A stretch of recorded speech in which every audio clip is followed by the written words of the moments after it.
நஹ்மதுஹு வ நுஸல்லி அலா ரசூலிஹில் கரீம் அம்மா பாத். இன்றைய தராவிகளே ஓதப்பட்ட வசனம், வஜஅல்னா இப்ன மரியம வ உம்மஹு ஆயத்தன். நாம் ஹஸ்ரத் ஈசா அலைஹிஸ்ஸலாம் அவர்களையும் அவருடைய தாயையும் அத்தாட்சியாக அதிசயமாக நாம் ஆக்கியுள்ளோம் என்பதாக அல்லாஹு தஆலா குர்ஆனிலே குறிப்பிடுகின்றான். இதுவரைக்கும் வரலாற்றிலே அதிகமாக சர்ச்சைக்கு உள்ளாக்கப்பட்டவர்கள் இந்த இரு நபர்களும்.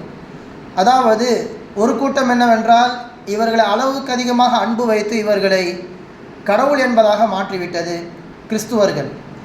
மறுபக்கம் இவர்களை கடுமையாக விமர்சித்து இவர்களை காஃபிர் என்கின்ற அளவிற்கு, சூனியக்காரர்கள் என்று சொல்லும் அளவிற்கு தரங்கெட்டி விமர்சனம் செய்தார்கள் யூதர்கள். ஆனால் மூன்றாவதாக இஸ்லாமிய மார்க்கம் சொல்கின்ற நிலைப்பாடு என்ன? இவர்கள் கடவுளும் கிடையாது, இவர்களை நாங்கள் விமர்சிக்கவும் மாட்டோம். ஹஸ்ரத் மரியம் அலைஹிஸ்ஸலாம் அவர்கள் அல்லாஹிற்கு பிடித்த ஒரு இறைநேச செல்வி. ஹஸ்ரத் ஈசா அலைஹிஸ்ஸலாம் அவர்கள் அல்லாஹ்வால் அனுப்பப்பட்ட மக்களுக்கு நேரி வழி காட்டுவதற்காக வேண்டி வந்திருக்கின்ற அல்லாஹ்வின் தூதர். லா நுஃபர்ரிகு பைன அஹதின் மிர் ருசுலி, இந்த நபியை பிடிக்கும், இந்த நபியை பிடிக்காது என்று நாங்கள் பிரித்து பார்க்க மாட்டோம். முஸ்லிம்கள் அனைவரும் எல்லா நபிமார்களையும் ஏற்றுக்கொள்வோம் என்பதாக சொல்கிறது இஸ்லாமிய மார்க்கம்.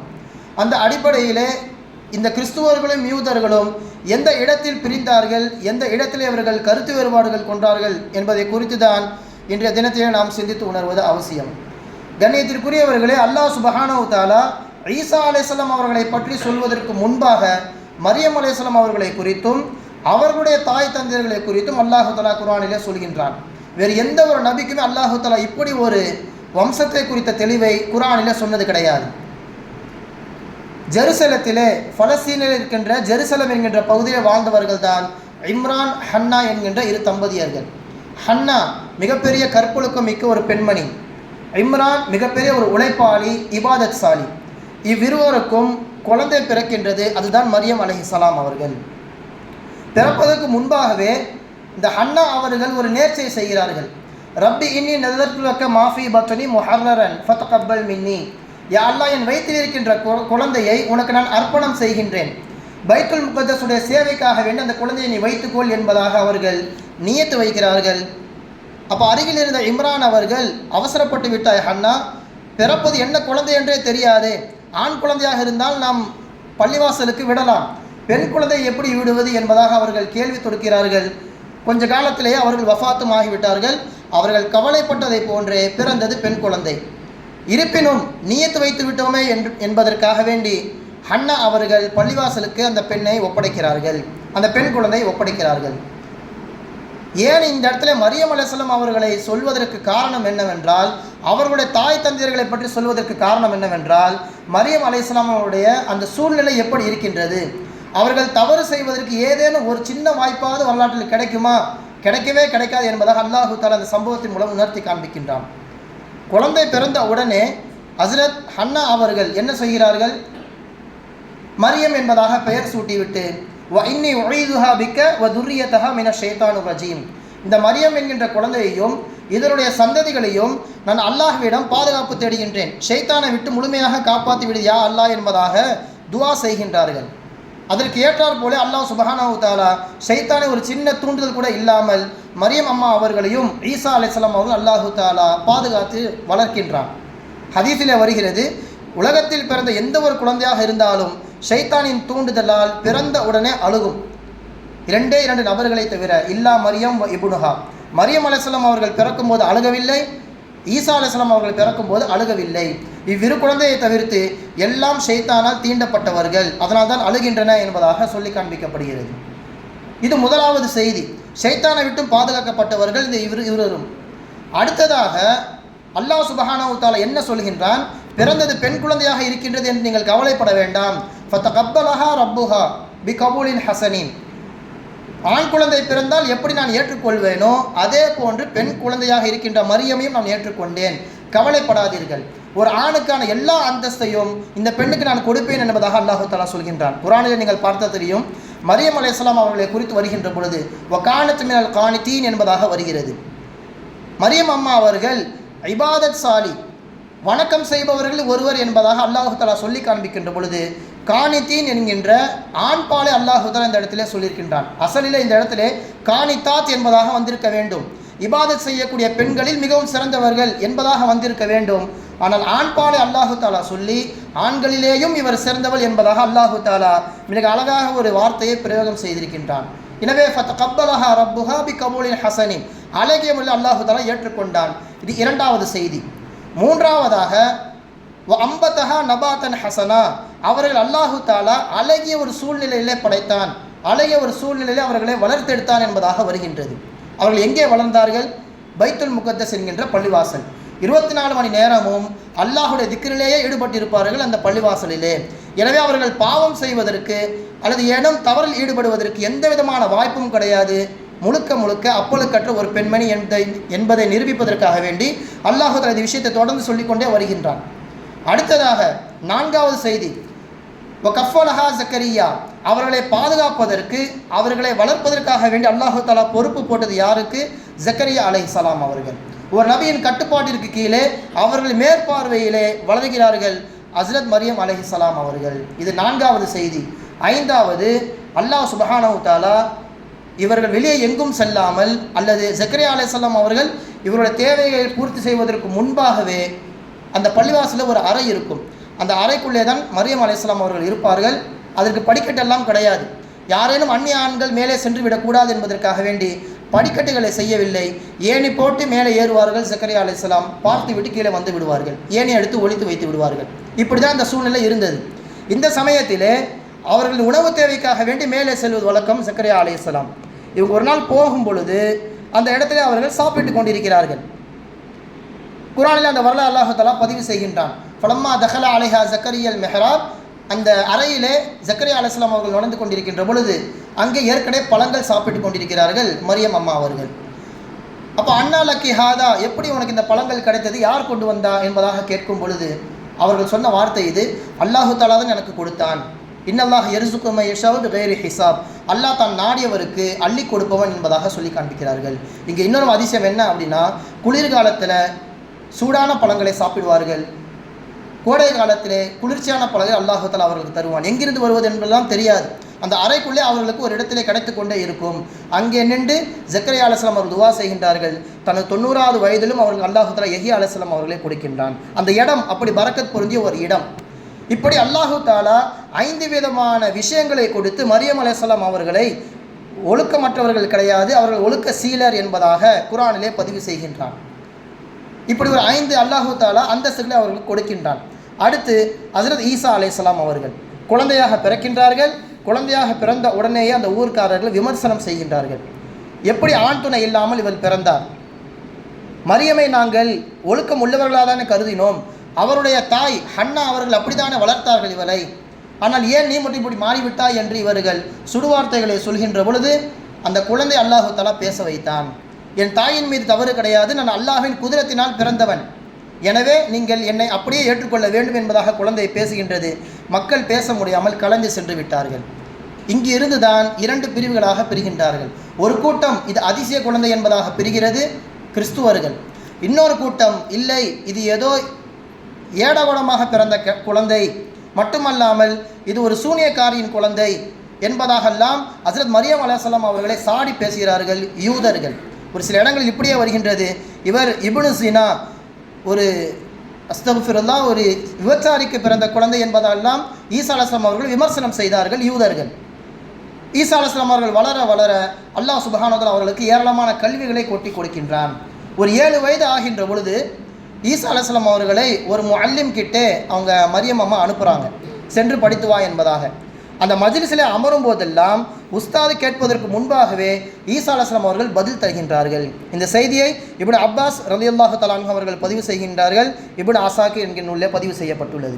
உஸ்தாதின் எல்லா விதமான கேள்விகளுக்கும் கேள்வியை முடிப்பதற்கு முன்பாக பதில் சொல்கின்றார். சில சமயங்களில் உஸ்தாதுக்கு தெரியாத விஷயத்தையும் சொல்லிக் கொடுக்கிறார்கள் ஈசா அலைஹிஸ்ஸலாம் அவர்கள். உனக்கு இந்த கல்வி எங்கிருந்து கிடைத்தது, யார் உனக்கு சொல்லிக் கொடுத்தா என்று கேட்கும் பொழுது தாய் சொன்ன அதே வார்த்தை, உனக்கு பழம் எப்படி வந்தது என்று கேட்கும் பொழுது எனக்கு அல்லாஹ் தான் கொடுத்தான் என்பதாக சொன்னார்களே, அதே போன்று ஈசா அலைஹிஸ்ஸலாம் அவர்கள் அந்த வயதிலும் சொன்னார்கள், எனக்கு என் ரப்பு கற்றுக் கொடுத்த விஷயத்தை தான் நான் உங்களுக்கு சொல்கின்றேன். இருவரும் தன்னுடைய இளமை பருவத்திலேயும் அல்லாஹ்வை ஒருபோதும் விட்டு கொடுக்கவில்லை. அல்லாஹ்வை மேலோங்கி அவர்கள் பேசினார்கள்.